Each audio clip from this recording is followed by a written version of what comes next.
Naamoy ko na Madi na magkakaroon ako ng bagong walk-in closet. Na magkaroon ng sariling bahay. Aba Madi, pupunuin ko talaga ng solar panel. At malungkot tong batang to. Pero kapag naglinis ka ng tenga niya, aba naman, mapapahagik-hik sa tawa.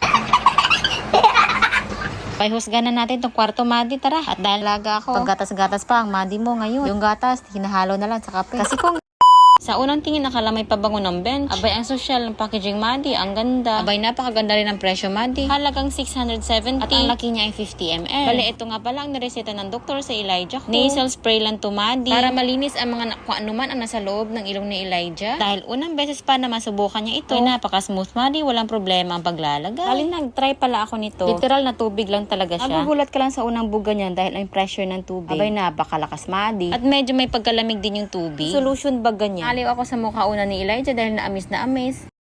Spray?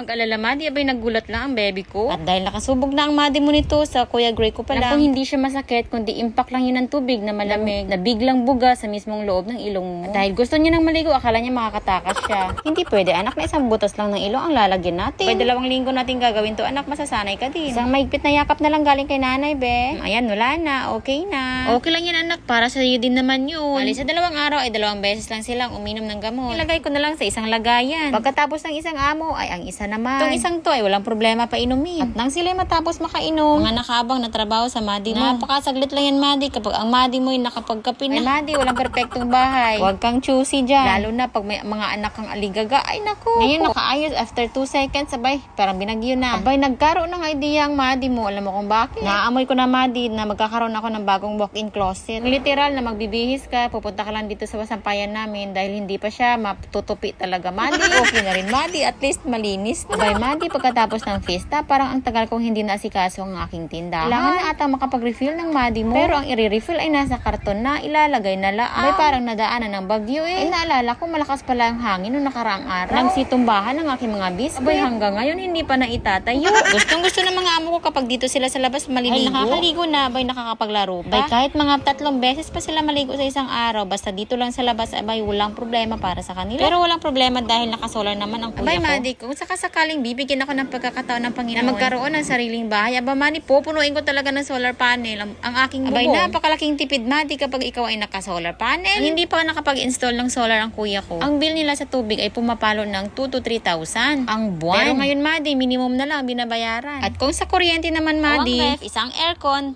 7 electric fan, isang wifi, isang electric steamer, aba, Madi, madami pang iba, may plancha pa, may charger ang pa. Ang bill, Madi, mataas na po ang 5,000. Diba, laking tipid yun? Ay, wala pa tayong bahay, abay, sisipagan pa natin ang sisipagan. Abay, libre lang naman mangarap, diba? Bago nga ang Madi maglinis ng bahay, Madi, kailangan itong mga amo ko ay nakaligo na, nakabihis na, at lahat-lahat na. Napainom na ng gamot at mabango na. Nang sa ganun ay matiwasay ang pag-iisip ng Madi mo habang ako ay naglilinis ng bahay. Ito nga pala ang nireseta na cream na para kay Kuya Gray. Totoo nga pala kapag 5 years old na ang bata, may kakayahan na siyang alagaan ang sarili niya. Ibang tulad ng marunong na siyang mag-cut ng nails. Tulad nito may sugat siya, kaya na niyang maglagay ng cream sa sugat niya, yung mga ganung bagay. Ko ang gumawa para sa kanya, pwede mo na ipagawa sa kanya. Monitor mo na lang. Napakalaking ginhawa na malaki na si Kuya Gray. Sasabihan mo na siya at talagang makakaintindi na. At kahit malungkot tong batang to, pero kapag naglinis ka ng tenga niya, aba naman, mapapahagik-hik sa tawa.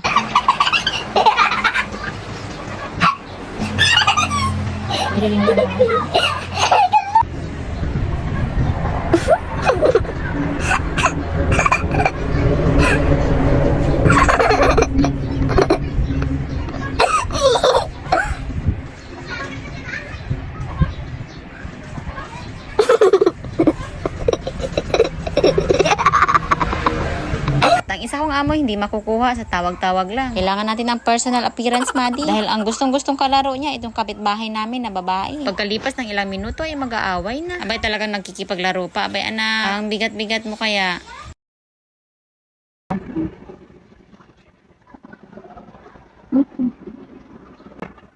Para hindi maano, lapit dito.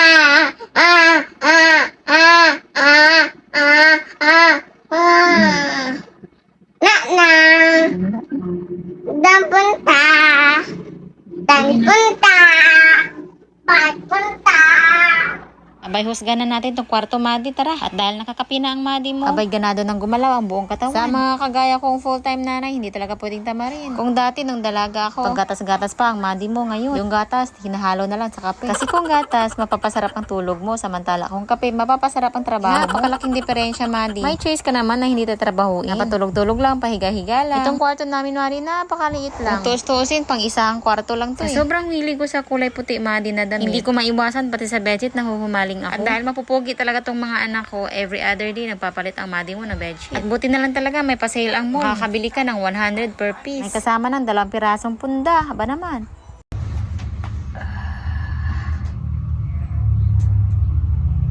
Follow for more. See you.